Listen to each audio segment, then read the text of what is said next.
Hello guys, എല്ലാവർക്കും സുഖമല്ലേ? ഞങ്ങൾക്കൂടെ സുഖം തന്നെയാണ് കേട്ടോ. അപ്പോൾ ഇന്ന് നമ്മുടെ വെയിറ്റ് ലോസ് ചാലഞ്ചിൻ്റെ 36ാമത്തെ ദിവസമായിട്ടുണ്ട് കേട്ടോ. അപ്പോൾ ഇന്ന് അടിപൊളി മഴയും കണ്ടുകൊണ്ടാണ് നമ്മൾ എണീച്ചിട്ടുള്ളത്. ടോട്ടോ ഒന്നും പുറത്തേക്കൊന്നും ഇറങ്ങാണ്ട് നമ്മുടെ സിറ്റ് ഔട്ടിൽ തന്നെ ഇരിക്കുകയാണ് കേട്ടോ. നമ്മുടെ കാലിൻ്റെ അടിയിൽ തന്നെ ചൂടും പറ്റി കിടക്കുകയാണ്. പുറത്തേക്കൊന്നും പോകണില്ല കേട്ടോ. ഭയങ്കര ായിട്ട് കിടക്കണം, നമ്മളെപ്പോലെ തന്നെ. ഞാനൊക്കെ കഷ്ടപ്പെട്ട് എണീക്കുകയാണ്. പക്ഷെ ഇന്ന് എണീച്ചേ മതിയാവുള്ളൂ കേട്ടോ. ഞാൻ ഇന്ന് കുറേ പരിപാടികൾ മനസ്സിൽ കണ്ടുകൊണ്ടാണ് ഞാൻ എണീച്ചിട്ടുള്ളത്. ഒരുപാട് പണി മനസ്സിലുണ്ട് കേട്ടോ. കാരണം സ്കൂളൊക്കെ തുറക്കല്ലേ, കുറച്ച് ഒന്ന് ഓർഗനൈസിങ്ങും കാര്യങ്ങളൊക്കെ ഒന്ന് ചെയ്യാനുണ്ട്. മെയിനായിട്ട് മക്കളെ റൂമാണ് കേട്ടോ. മക്കളെ റൂം ഒന്ന് തട്ടിക്കൊട്ടി ഒന്ന് വൃത്തിയാക്കണം. എല്ലാം അവതാളത്തിലായിട്ടിരിക്കുകയാണ്. അപ്പോൾ ഒന്ന് എനർജിക്കായിട്ട് 2 മുട്ട അങ്ങോട്ട് കഴിച്ച് തുടങ്ങാമെന്ന് വിചാരിച്ചു. വിശക്കണമൊന്നും ഉണ്ടായിരുന്നില്ല കേട്ടോ. രാവിലെ എണീച്ചപ്പോൾ അങ്ങനെ അത്രമാത്രം വിശക്കണമൊന്നുണ്ടായിരുന്നില്ല. പക്ഷെ ഇനിയിപ്പോൾ എന്തെങ്കിലും പണി തുടങ്ങിയാൽ പിന്നെ അതങ്ങോട്ട് കംപ്ലീറ്റ് ആക്കാമെന്ന് അതിൻ്റെ ഇടയിൽ പോയി കഴിക്കണ്ടല്ലോ എന്ന് വിചാരിച്ചിട്ട് ആദ്യം നമുക്ക് ഫുഡ് കഴിച്ചിട്ട് അങ്ങോട്ട് തുടങ്ങാമെന്ന് വിചാരിച്ചു. അങ്ങനെ സുജീനെ അങ്ങോട്ട് വെയിറ്റ് ചെയ്യണമെന്നില്ല കേട്ടോ. സുജി ഒരു കോഫി കുടിച്ചിട്ട് എന്താ പറയുക, കുളിക്കാൻ അങ്ങോട്ട് പോയി. അപ്പം ഞാനൊരു എഗ്ഗും കഴിച്ചിട്ട് നേരെ മക്കളെ റൂമിലോട്ട് അങ്ങോട്ട് പോയിട്ടോ. മക്കളെ റൂമിൻ്റെ അവസ്ഥ കാണിച്ചു തരാം. ഇത് അവരുടെ എന്താ പറയുക, വീട്ടിലിടുന്ന ഡ്രസ്സൊക്കെ വെക്കണ ഒരു ഷെൽഫാണ് കേട്ടോ. ഇതിൽ 5 ഡ്രോയേഴ്സാണുള്ളത്. ഒന്നിൽ ഒരാളുടെ ടീഷർട്ട്, അങ്ങനെ 2 ഓരോരുത്തരുടെ ടീഷർട്ട്, 2 ഓരോരുത്തരുടെ ട്രൗസേഴ്സ്, അങ്ങനെ തരം തിരിച്ച് വെച്ചിട്ടാണ്. പിന്നെ ഏറ്റവും മുകളിൽ ഇങ്ങനെ റാൻഡം തിങ്സ് ആയിട്ട് ഇങ്ങനെ ഓരോന്ന് കൊണ്ടുപോയിടാനായിട്ടുള്ളത് കേട്ടോ. പിന്നെ ഇത് അവരുടെ അലമാരൊക്കെ ആകെ മെസ്സായി കിടക്കുകയാണ്. പിന്നെ അതിൽ യൂണിഫോമൊക്കെ വെക്കണ ഭാഗമൊക്കെ പഴയ സ്കൂളിൻ്റെ യൂണിഫോമൊക്കെയാണ്. അതൊക്കെ ഒന്ന് എടുത്ത് മാറ്റണം. പിന്നെ റൂമൊക്കെ കണ്ടോ, എല്ലാം ഡംപ് ചെയ്യാനുള്ള, അവരിവിടെ കിടക്കുന്നില്ലല്ലോ, എല്ലാം ഡംപ് ചെയ്യുന്ന ഒരു റൂമായി മാറിയിരിക്കുകയാണ് മക്കളെ ഈ റൂം. അപ്പോൾ മൊത്തത്തിൽ ഈ റൂം ഒന്ന് മാറ്റി വൃത്തിയാക്കി എടുക്കണം. പിന്നെ പെരുന്നാളൊക്കെ വരില്ലേ, അപ്പോൾ എല്ലാം ഒന്ന് വൃത്തിയാക്കും വേണം. മാത്രമല്ല എല്ലാവരും വരികയാണ്. അപ്പോൾ ഈ റൂമിലാണ് ജീനും ജാൻവിയും ജൂബിയൊക്കെ കിടക്കുക. അപ്പോൾ അവർക്കും വേണ്ടിയിട്ട് ഒന്ന് വൃത്തിയാക്കി എടുക്കണം. ബെഡ്ഷീറ്റൊക്കെ ഒന്ന് മാറ്റണം. അപ്പോൾ മൊത്തത്തിൽ എന്തായാലും ഈ റൂം വൃത്തിയാക്കി എടുക്കണം. അപ്പോൾ അതിൻ്റെ കൂടെ തന്നെ മക്കളെ സ്കൂൾക്ക് വേണ്ടിയിട്ട് എല്ലാതും ഒക്കെ ഒന്ന് പുതിയ യൂണിഫോമും വെക്കേണ്ടടുത്ത് വെച്ച് ഓരോ സ്കൂളിൻ്റെ സാധനങ്ങളും എല്ലാം നീറ്റാക്കി വെച്ചാൽ നമ്മൾ രാവിലത്തെ കാര്യങ്ങളൊക്കെ സ്കൂളിൽ തുടങ്ങുമ്പോൾ രാവിലത്തെ കാര്യങ്ങളെല്ലാം ഹറിബറി ആയിരിക്കുമല്ലോ. അപ്പോൾ സാധനങ്ങളൊക്കെ അതിൻ്റേതായിട്ടുള്ള സ്ഥലത്ത് വെച്ചാൽ നമുക്ക് കുറച്ചും കൂടി കാര്യങ്ങളൊക്കെ രാവിലെ ഈസി ആയിരിക്കുമല്ലോ. നമുക്ക് സമയം അത്രയും ലാഭിക്കാം. പിന്നെ കണ്ടില്ലേ, ഇവർ വെക്കേഷനിൽ നല്ല ഗുണ്ടുമണികളായിട്ടുണ്ട് കേട്ടോ. എല്ലാവരും 2 പേരും 3-4 കിലോ വെയിറ്റ് കൂടിയിട്ടുണ്ട്. അപ്പോൾ അതുകൊണ്ട് തന്നെ ഇവർ ഡ്രസ്സുകളൊക്കെ ടൈറ്റ് ആയിട്ടുണ്ട് കേട്ടോ. അപ്പം ഞാനൊരു 2 മാസം കൂടുമ്പോൾ ഇവർ ഡ്രസ്സുകളൊക്കെ ഇങ്ങനെ ആർക്കെങ്കിലുമൊക്കെ കൊടുക്കുക, ഇങ്ങനെ ഒഴിവാക്കുകയൊക്കെ ചെയ്യും കേട്ടോ. അത്രയും മോശമായ ഡ്രസ്സുകൾ മാത്രമേ ഞാൻ ഒഴിവാക്കുകയുള്ളൂ. അല്ലെങ്കിൽ ആർക്കെങ്കിലുമൊക്കെ കൊടുക്കുക, അങ്ങനെയൊക്കെ ചെയ്യും. അപ്പോൾ പഴയ ഡ്രസ്സുകളൊക്കെ ഒഴിവാക്കി വേറെ കെട്ടി വെച്ചു. കുറച്ച് ചെയ്ത് ഏകദേശമൊക്കെ തീർന്നപ്പോൾ ഞാനൊന്ന് റെസ്റ്റ് എടുത്തു കേട്ടോ. കുറച്ച് നാരങ്ങ ഉപ്പിട്ടിട്ട് ഒരു ക്ഷീണം പോലെ വന്നപ്പോൾ ഞാൻ പിന്നെ കുറച്ചൊന്ന് അവിടെ നിർത്തിയിട്ട് ഞാൻ വന്ന് കുറച്ച് നേരം ഒന്ന് കിടന്നു. കുറച്ച് എഡിറ്റിംഗ് പരിപാടിയൊക്കെ ഉണ്ടായിരുന്നു. അപ്പോൾ അതും വെച്ച് കിടന്നു. ഇങ്ങനെ ഒരു മടി പിടിച്ച് കിടക്കുമല്ലോ. ഒന്നാമത് പുറത്ത് അത്രയും മഴയാണ് കേട്ടോ. അപ്പോൾ ഇങ്ങനെ ഈ ഉപ്പിട്ട വെള്ളവും കുടിച്ച് അങ്ങനെ മടി പിടിച്ച് കുറച്ച് നേരം ഇങ്ങനെ ഫോൺ നോക്കി കിടന്നു കേട്ടോ. അപ്പോൾ അതിൻ്റെ ഇടയിൽ കൂടി ഞാൻ വെയിറ്റ് കാണിക്കാം അല്ലേ. രാവിലെ എണ്ണീച്ചപ്പാട് നോക്കിയ വെയിറ്റാണ്. ഇന്ന് 250 ഗ്രാം കൂടുകയാണ് ചെയ്തത്. പക്ഷെ ഇന്നലെ ഞാൻ അത്രയും ഫുഡ് കഴിച്ചിട്ടുണ്ട് കേട്ടോ. ഞാൻ പറഞ്ഞില്ല, കുറച്ച് ഗ്യാസിൻ്റെ ഇഷ്യൂവും വന്നു എന്നുള്ളത്. അതുകൊണ്ടൊക്കെ തന്നെ ആയിരിക്കാം കൂടിയത്. കുഴപ്പമില്ല, നമുക്ക് ശരിയാക്കാം അല്ലേ. പിന്നെ ഇതാ ഞാൻ ലഞ്ചായിട്ട് കഴിച്ചത് കുറച്ച് ഫിഷ് ഉണ്ടായിരുന്നേ. ഫിഷ് ഇന്ന് രാവിലെ വാങ്ങിയതാണ്. ഇപ്പം നല്ല മീൻമുട്ടുള്ള, അതായത് ഇവിടെയൊക്കെ പഞ്ഞി എന്നാട്ടോ പറയാം, പഞ്ഞിമീനുള്ള ഫിഷാണല്ലേ കിട്ടുന്നത്. അപ്പോൾ ഇന്ന് മത്തിയായിരുന്നു വാങ്ങിയിട്ടുണ്ടായിരുന്നത്. അതിൻ്റെ പഞ്ഞിമീൻ പൊരിച്ചിട്ടുണ്ടായിരുന്നു. അപ്പോൾ അത് ഞാൻ എടുത്തിട്ടുണ്ട്. പിന്നെയും ഒരു മത്തി എടുത്തിട്ടുണ്ട് കേട്ടോ. പിന്നെ ചിക്കനൊക്കെ മക്കൾക്ക് പൊരിക്കുന്നുണ്ട്. കുറച്ച് എന്താ പറയുക, ചിക്കൻ അവിടെ കായം തേച്ച് വെച്ചിട്ടുണ്ടായിരുന്നു. അത് ആ മക്കൾക്ക് ഈ മുള്ളിങ്ങനെ ഉണ്ടാകുമ്പോൾ ചിലപ്പം കഴിക്കില്ല എന്ന് വിചാരിച്ചിട്ട് അതിന് 2 എടുത്തിട്ട് ആ ചട്ടി തന്നെ അങ്ങനെ പൊരിക്കാനുണ്ട്. പക്ഷെ മത്തി മക്കൾ കഴിച്ചു. അപ്പോൾ ഞാൻ അങ്ങനെ എന്താ പറയുക, ഇതൊക്കെയാണ് ഞാൻ കഴിച്ചിട്ടുള്ളത്. പഞ്ഞി ഫുള്ളായിട്ടൊക്കെ കിട്ടിയില്ല അറിയില്ല കേട്ടോ. എൻ്റെ ചെറിയ മോന് ഭയങ്കര ഇഷ്ടമാണ് പഞ്ഞി. അപ്പോൾ അതൊക്കെയാണ് ഞാൻ ഇന്ന് കഴിച്ചിട്ടുള്ളത്. പിന്നെ എൻ്റെ മക്കളെ കയ്യിൽ കണ്ടോ ചെറിയ കുഞ്ഞിക്കിളി. അത് ഞങ്ങളെ വീട്ടിൽ ആ ലൈറ്റിൻ്റെ അവിടെ വന്നിങ്ങനെ മുട്ടയിട്ട് വളരുന്നതാണ് കേട്ടോ. മാസത്തിൽ 2 പ്രാവശ്യം അവർ മുട്ടയിട്ട് അതിനങ്ങനെ വളർത്തി പോകും. അങ്ങനെ ഉണ്ടാവുന്നതാണ്. ഇപ്രാവശ്യം ഈ കുഞ്ഞിക്കിളി പറക്കാൻ ശ്രമിച്ചപ്പോൾ താഴെ വീണപ്പോൾ ടോട്ടോനെ അഴിച്ചു വിട്ട ഒരു സമയമായിരുന്നേ.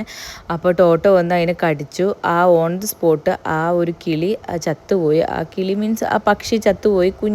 ബേർഡല്ലേ, കുഞ്ഞിക്കിളിയല്ലേ.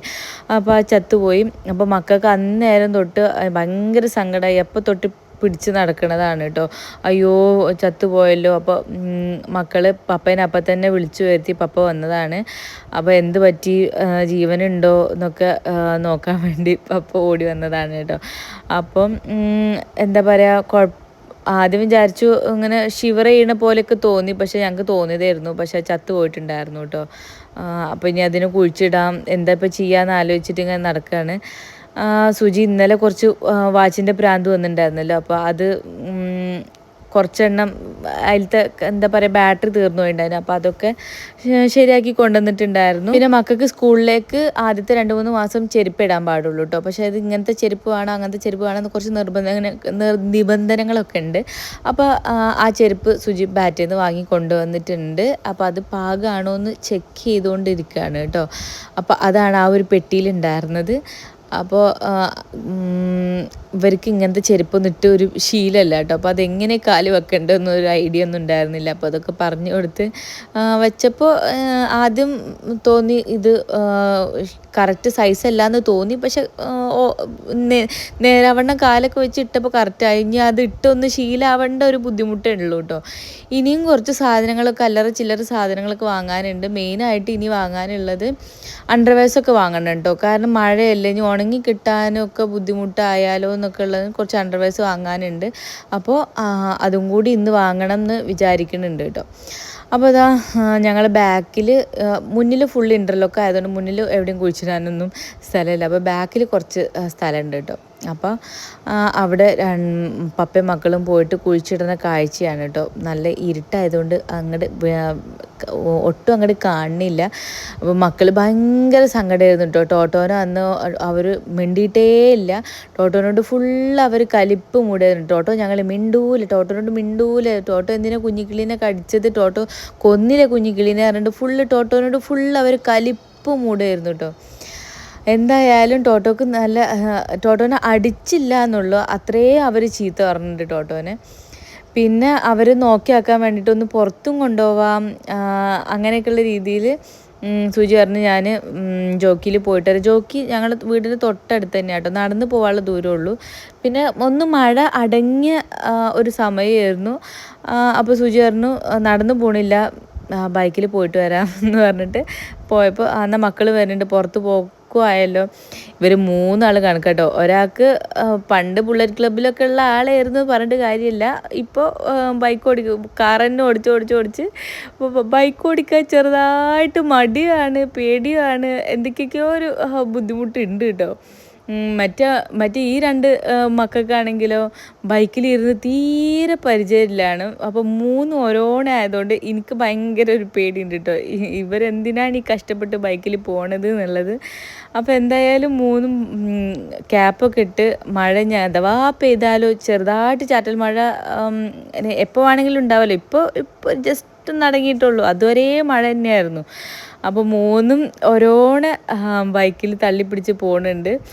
അപ്പോൾ ഞാൻ അങ്ങനെ കളിയാക്കുന്നുണ്ട്, എന്തിനാണ് ഈ കഷ്ടപ്പെട്ട് ബൈക്കിൽ പോകണം, ഒന്ന് നടന്ന് പോയാൽ പോരേന്ന് ഞാൻ പറയുന്നുണ്ട്. പക്ഷെ 3 ആൾ ചിരിച്ച് ബൈക്കിൽ ഇതൊക്കെ രസമല്ല മമ്മ എന്നൊക്കെ പറഞ്ഞിട്ട് പോകുന്നുണ്ട്. എന്തായാലും ഹെൽമെറ്റ് ഇടേണ്ട ആവശ്യമൊന്നുമില്ല കേട്ടോ, തൊട്ടടുത്ത് തന്നെയാണ്, അത്രേ അടുത്ത് തന്നെയാണ്.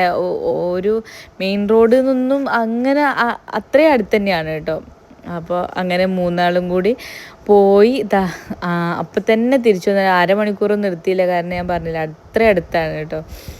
അപ്പോൾ അങ്ങനെ ജോക്കിയിൽ നിന്ന് ഒരു ലോഡ് അണ്ടർവെയറൊക്കെ വാങ്ങി വന്നിട്ടുണ്ട്.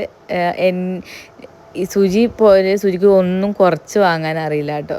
അങ്ങനെ ഒരു കുഴപ്പം എൻ്റെ സുജിക്കുണ്ട്. പിന്നെ ഇതാ ഞാൻ അതിൻ്റെ ഇടയിൽ ഞാൻ കുറച്ചും കൂടി ബാക്കി പണി ഉണ്ട് എന്ന് പറഞ്ഞില്ലേ, ആ പണി ഞാൻ വേഗം അവർ പോയ ഗ്യാപ്പിൽ അങ്ങോട്ട് തീർത്തുണ്ട് കേട്ടോ. പിന്നെ ഞാൻ വീഡിയോ എടുക്കാനൊന്നും നിന്നില്ല, കാരണം അവർ പോയ ആ ഒരു 10 മിനിറ്റിനുള്ളിൽ വേഗം ചെയ്ത് തീർക്കാനേ ഉണ്ടായിരുന്നുള്ളൂ. ഇത് അവർക്ക് വൈറ്റ് യൂണിഫോമാണ് കേട്ടോ ഇപ്രാവശ്യം. പിന്നെ അതിൻ്റെ ഇടയിൽ കളർ യൂണിഫോം വേറെ ഉണ്ട്, ജേഴ്സി പോലെ. അതൊക്കെ ഞാൻ വേറെ രണ്ടാമത് സെപ്പറേറ്റ് ആക്കി വെച്ചിട്ടുണ്ട്, കണ്ടില്ലേ. പിന്നെ ഈ ഒരു കാലി ബാസ്ക്കറ്റ് ഇനി അവർക്ക് സോക്സൊക്കെ കിട്ടാനുണ്ട്, അതാണ്. പിന്നെ ടൈയും ബെൽറ്റൊക്കെ അവിടെ വേറെ തൂക്കിയിട്ടു. താഴെ ബോക്സിങ്ങിൻ്റെ കിറ്റൊക്കെ ഇങ്ങനെ വെച്ചിട്ടുണ്ട്. അതിൻ്റെ ഏറ്റവും താഴെ വേറെ റാൻഡം തിങ്സാണ്. പിന്നെ ഇതാ അവരെ കളർ ഡ്രസ്സൊക്കെ വേറെ നോർമൽ ഡ്രസ്സൊക്കെ ഏറ്റവും താഴെ അയൺ ചെയ്യാനുള്ള ഡ്രസ്സാണ് കേട്ടോ. അങ്ങനെയൊക്കെ വെച്ചു. പിന്നെ ഇതാ അവരെ നോർമലി ഇടുന്ന ഡ്രസ്സുകളും പിന്നെ ബ്ലാങ്കറ്റ്സും കാര്യങ്ങളൊക്കെ അവരെ സാധനങ്ങളൊക്കെയാണ് കേട്ടോ. പിന്നെ ഇതാ ഒരു ഡ്രസ്സിങ് ടേബിൾ ഉണ്ട് അവിടെയാണ് ഞാൻ അവരുടെ പിന്നെ പുറത്തേക്ക് ഇടുന്ന സോക്സ്, അണ്ടർവെയർസ്, ടവൽസ് അതൊക്കെ വെക്കുക. പിന്നെ അതിൻ്റെ അടിയിലുള്ള കള്ളിയിലാണ് അവരെ ടോയ്സ് കാര്യങ്ങൾ. ഇത്രയും നല്ല കേട്ടോ, കുറേ ഞാൻ അവർ കാണാതെ ഒളിപ്പിച്ച് വെച്ചതാണ്. പിന്നെ അതിൻ്റെ മുകളിലാണ് അവരെ ക്രീം കാര്യങ്ങൾ സാധനങ്ങളൊക്കെ. പിന്നെ ഇതിലാണ് അവരുടെ സ്പെക്സ്, കണ്ണടകൾ, വാച്ച്, ക്രയോൺസ്, ഇത് സാധനങ്ങളൊക്കെ. പിന്നെ ഇതിലാണ് കട്ടർ, പെൻസില്, പെന്ന്, ഇറേസർ, അങ്ങനെ ഉള്ള സാധനങ്ങൾ മൊത്തം കേട്ടോ. അത് കഴിഞ്ഞിട്ട് ഇതാ ഞാൻ നല്ലൊരു കുളി ഇങ്ങോട്ട് പാസ്സാക്കി വന്നപ്പോൾ എനിക്ക് എന്തൊക്കെയോ ഒരു നേടിയെടുത്തൊരു സമാധാനം കേട്ടോ. ഇനിയൊരു ഉറക്കം ഉറങ്ങിയാൽ മതി. പിന്നെ ഞാൻ അവർക്ക് ചോറ് കൊടുത്തപ്പോൾ അവർക്ക് മത്തി പൊരിച്ചതൊക്കെ കൂട്ടിക്കുഴച്ച് കൊടുത്തപ്പോൾ ഞാൻ അതിന് 2 മത്തി പൊരിച്ച് ഞാൻ അതിൻ്റെ ഇടയിൽ കൂടെ തന്നെ കഴിച്ചിട്ടുണ്ടായിരുന്നു. ഞാനായിട്ട് സെപ്പറേറ്റ് എടുത്ത് കഴിക്കുകയല്ല ചെയ്തത്. അതുകൊണ്ട് എനിക്ക് വീഡിയോ എടുക്കാനൊന്നും കഴിഞ്ഞില്ല കേട്ടോ. അപ്പോൾ ഇതൊക്കെയാണ് ഇന്ന് ഞാൻ കഴിച്ചിട്ടുണ്ടായിരുന്നത്. അപ്പോൾ നാളത്തെ വീഡിയോയും വിശേഷങ്ങളും വെയിറ്റ് നോക്കലും കാര്യങ്ങളൊക്കെ ആയിട്ട് നാളെ കാണാം. അപ്പോൾ ഇന്നത്തെ ഇത്രയേ ഉള്ളൂ.